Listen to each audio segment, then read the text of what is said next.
എല്ലാ പ്രിയ കൂട്ടുകാർക്കും പുതിയൊരു വീഡിയോയിലേക്ക് വീണ്ടും സ്വാഗതം.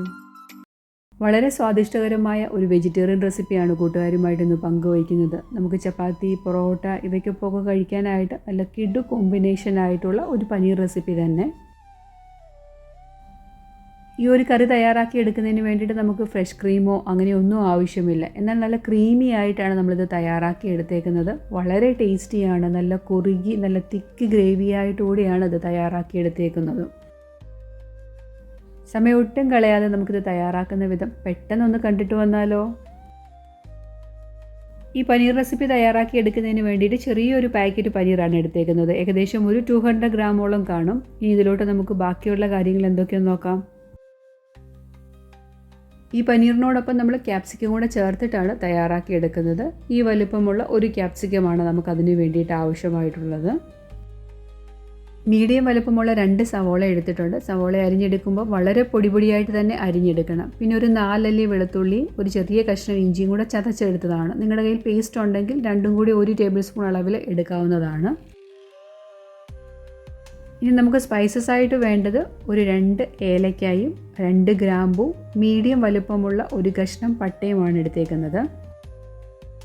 ഇനി പൊടികളായിട്ട് വേണ്ടത് ഒരു 2.5 ടീസ്പൂൺ അളവിൽ മല്ലിപ്പൊടി, എരിവുള്ള മുളക് പൊടിയാണ് 1 ടീസ്പൂൺ എടുത്തേക്കുന്നത്. പിന്നെ കളറിന് വേണ്ടിയിട്ട് 1 ടീസ്പൂൺ അളവിൽ കാശ്മീരി മുളക് പൊടി, 1/2 ടീസ്പൂൺ അളവിൽ ഗരം മസാലപ്പൊടി, 1/4 ടീസ്പൂൺ മഞ്ഞൾപ്പൊടി, 1 ടീസ്പൂൺ വലിയ ജീരകം വറുത്ത് പൊടിച്ചതുണ്ടല്ലോ, അത്രയുമാണ് നമ്മൾ പൊടികളായിട്ട് ഇവിടെ എടുത്ത് വെച്ചിരിക്കുന്നത്. 10 പീസോളം കശുവണ്ടി വെള്ളത്തിൽ സോക്ക് ചെയ്ത് വെച്ചിട്ടുണ്ട്.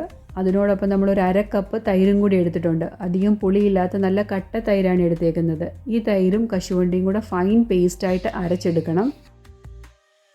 പാനിലോട്ട് 1 ടേബിൾ സ്പൂൺ അളവിൽ ബട്ടറാണ് ചേർത്ത് കൊടുക്കുന്നത്. നമ്മൾ ബട്ടറിലാണ് ഈ ഒരു റെസിപ്പി തയ്യാറാക്കി എടുക്കുന്നത്. ബട്ടർ ഒന്ന് മെൽറ്റായി കിട്ടണം. അൺസോൾട്ടഡ് ആയിട്ടുള്ള ബട്ടറാണ് എടുത്തേക്കുന്നത്. നിങ്ങളുടെ കയ്യിൽ ബട്ടർ ഇല്ലാന്നുണ്ടെങ്കിൽ ഓയിൽ വെച്ചിട്ടും തയ്യാറാക്കി എടുക്കാം. നമ്മൾ എടുത്ത് വെച്ചിരിക്കുന്ന പനീറിൻ്റെ പീസസ് എല്ലാം ഇട്ടത് ഷാലോ ഫ്രൈ ചെയ്തെടുക്കേണ്ടതുണ്ട്. പനീറിൻ്റെ പീസുകൾ നമുക്ക് തിരിച്ചും മറിച്ചുവിട്ട് ചെറുതായിട്ടൊന്ന് നിറം മാറി കിട്ടണം. ഈ ഒരു രീതിയിൽ നമ്മൾ ഷാലോ ഫ്രൈ ചെയ്തിട്ട് തയ്യാറാക്കി എടുക്കുമ്പോൾ ഒരു പ്രത്യേക ടേസ്റ്റാണ്. അതും ബട്ടറിൽ തയ്യാറാക്കി എടുക്കുമ്പോൾ ഏത് റെസിപ്പി ആണെങ്കിലും ടേസ്റ്റ് കുറച്ചും കൂടെ കൂടും. അതുകൊണ്ടാണ് ഞാൻ ഈ ബട്ടർ എടുത്തേക്കുന്നത്. ബട്ടറിന് പകരം നിങ്ങൾക്ക് സൺഫ്ലവർ ഓയിൽ വേണമെങ്കിലും എടുക്കാം. വെളിച്ചെണ്ണ എടുക്കല്. നമ്മളൊരു നോർത്ത് ഇന്ത്യൻ സ്റ്റൈൽ റെസിപ്പിയാണ് തയ്യാറാക്കി എടുക്കുന്നത്. അതുകൊണ്ട് ഏതെങ്കിലും റിഫൈൻഡ് ഓയിൽ എടുക്കുക വെളിച്ചെണ്ണയ്ക്ക് പകരം.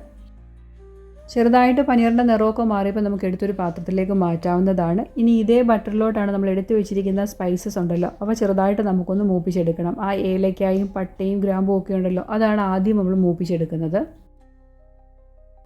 സ്പൈസസ് മൂത്ത് വന്നപ്പോഴത്തേ നമ്മൾ ചതച്ചു വെച്ചിരിക്കുന്ന വെളുത്തുള്ളി, ഇഞ്ചിയും അതുപോലെ തന്നെ പൊടിയായിട്ട് അരിഞ്ഞെടുത്തിരിക്കുന്ന സവോളയും കൂടെ ചേർത്ത് കൊടുക്കാം. ലേശവും ഉപ്പും കൂടെ ചേർത്ത് കൊടുത്ത് സവോള നല്ല രീതിയിൽ വഴന്ന് ഒരു ചെറുതായിട്ടൊരു നിറം മാറുന്ന ഒരു പരുവത്തിൽ നമ്മൾ വഴറ്റിയെടുക്കണം. ഈ ഒരു രീതി നമ്മൾ പൊടിയായിട്ട് അരിഞ്ഞെടുക്കുകയാണെങ്കിൽ കറിയിലോട്ട് ഇവ നല്ല രീതിയിൽ അങ്ങ് വഴന്ന് ചേരും. പിന്നെ 1 പീസ് പോലും സവോള നമുക്ക് കാണത്തില്ല കറി തയ്യാറാക്കി എടുക്കുമ്പോൾ. അപ്പോൾ കറിക്ക് കുറച്ചും കൂടെ ടേസ്റ്റ് കൂടുകയും ചെയ്യും. ഗ്രേവി നല്ലതുപോലെ കുറുകി കിട്ടുകയും ചെയ്യും. ഉള്ളി ഒരു ചെറിയ ലൈറ്റ് ബ്രൗൺ നിറമായിട്ടുണ്ട്. ഇതിനകത്തോട്ട് ഞാൻ ക്യാപ്സിക്കം അരിഞ്ഞത് ചേർത്ത് കൊടുക്കുകയാണ്. ക്യാപ്സിക്കം നമുക്ക് എങ്ങനെ വേണമെങ്കിലും അരിഞ്ഞു കൊടുക്കാം. ഞാനിങ്ങനെ വട്ടത്തിൽ വളരെ കനം കുറച്ചാണ് അരിഞ്ഞെടുത്തേക്കുന്നത്. നിങ്ങൾക്ക് ക്യൂബ്സായിട്ട് വേണമെങ്കിലും അരിഞ്ഞെടുക്കാവുന്നതാണ്. അതും കൂടെ നമുക്കൊന്ന് വഴറ്റിയെടുക്കണം.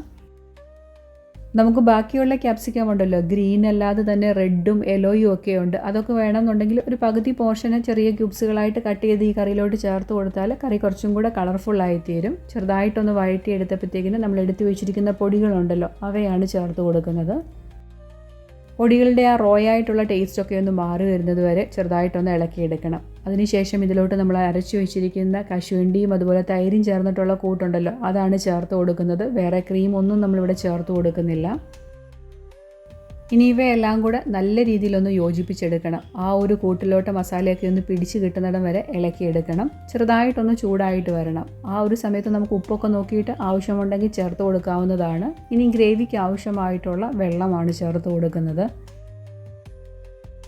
ഇനി നമുക്കിതൊന്ന് അടച്ചു വെച്ചിട്ട് ഒന്ന് തിളപ്പിച്ചെടുക്കണം. ഇതൊന്ന് തിളച്ച് വന്നിട്ട് വേണം പനീറിൻ്റെ പീസസ് ഇട്ട് കൊടുക്കാൻ. പനീർ വേകുന്നതിന് അധികം സമയമൊന്നും എടുക്കത്തില്ലല്ലോ. അപ്പോൾ ഒന്ന് തിളച്ച് എണ്ണയൊക്കെ ഒന്ന് മുകളിൽ തെളിഞ്ഞ് വരുന്നത് വരെ ഒന്ന് വെയിറ്റ് ചെയ്യണം.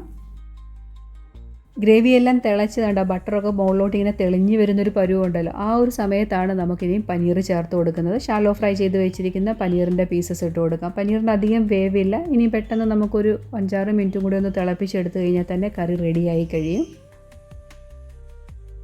പനീർ കൂടെ ചേർത്ത് കൊടുത്തിട്ട് ചെറുതായിട്ടൊന്ന് മിക്സ് ചെയ്ത ശേഷം നമ്മൾ തീ കുറച്ച് വെച്ചിട്ട് വേണം ഇനി ഒന്ന് തിളപ്പിച്ചെടുക്കുക. ഒരു 5 മിനിറ്റ് ചെറുതായിട്ടൊന്ന് തിളപ്പിച്ചാൽ മതി. അപ്പോഴത്തേക്കിന് പനീറൊക്കെ വെന്ത് കിട്ടും. നല്ല ടേസ്റ്റിയും ക്രീമിയുമായിട്ടുള്ള ഒരു പനീർ റെസിപ്പിയാണ് കൂട്ടുകാരുമായിട്ട് പങ്കുവെച്ചത്. പനീർ കൊണ്ട് വിവിധതരം ഡിഷുകൾ നമ്മൾ തയ്യാറാക്കിയെടുക്കും. എന്നാൽ ഈ ഒരു രീതിയിൽ നിങ്ങളൊന്ന് തയ്യാറാക്കി നോക്കുക. നല്ല ക്രീമിയാണ്. നമുക്ക് ക്രീമൊന്നും ചേർത്ത് കൊടുക്കേണ്ട ആവശ്യമില്ല. എന്നാൽ നല്ല ടേസ്റ്റി ആയിട്ടുള്ള ഒരു റെസിപ്പി തന്നെ തയ്യാറാക്കിയെടുക്കാം ഈ ഒരു രീതി ചെയ്യുകയാണെങ്കിൽ.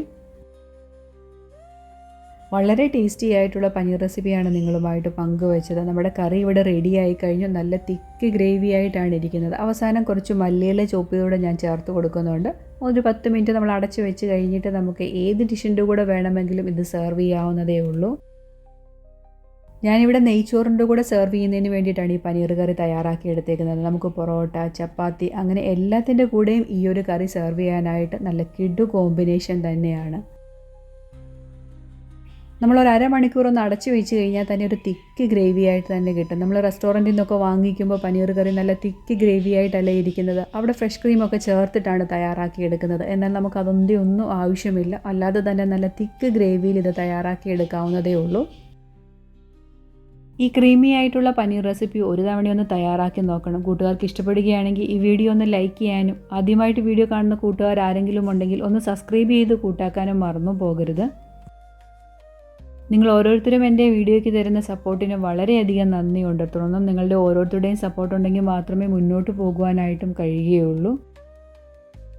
റെസ്റ്റോറൻറ്റിലൊക്കെ പോയി കഴിക്കുവാണെങ്കിൽ ഇതുപോലെ ക്രീമി ആയിട്ടുള്ളൊരു പനീർ കറി കഴിക്കണം എന്നുണ്ടെങ്കിൽ നല്ല വില കൊടുക്കണം. എന്നാൽ നമ്മുടെ വീട്ടിലുള്ള ഇൻഗ്രീഡിയൻസ് കൊണ്ട് നല്ല ടേസ്റ്റി ആയിട്ട് തന്നെ നമുക്ക് എല്ലാവർക്കും ഇതുപോലെ തയ്യാറാക്കി എടുക്കാവുന്നതേ ഉള്ളൂ. ഈ ഒരു രീതി നിങ്ങൾ തയ്യാറാക്കുകയാണെങ്കിൽ കുട്ടികളുടെ ടിഫിൻ ബോക്സിൽ നമുക്ക് കൊടുത്തുവിടാനും വളരെ ഈസിയാണ്. നെയ്ച്ചോറിൻ്റെ കൂടെയും അല്ലെങ്കിൽ ചപ്പാത്തിയുടെ കൂടെ വേണമെങ്കിലും കൊടുത്തുവിടാം. നല്ല ക്രീമി ആയിട്ട് ഇരിക്കുന്നത് കൊണ്ട് കുട്ടികൾക്കൊക്കെ വളരെയധികം ഇഷ്ടമാകുകയും ചെയ്യും.